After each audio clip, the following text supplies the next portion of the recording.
There's nothing I can do. I can't help you. Go and see somebody else if you want.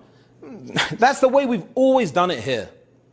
These are phrases that you'll hear people using at work who are reactive people. Reactive people are usually the ones that don't get ahead. If you want to get ahead at work, you need to start being proactive.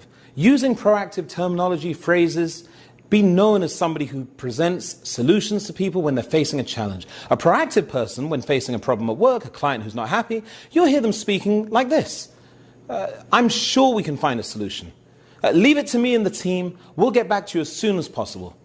No, we haven't had to do this before, but I'm sure that if we look into it, we can find a way to make this better.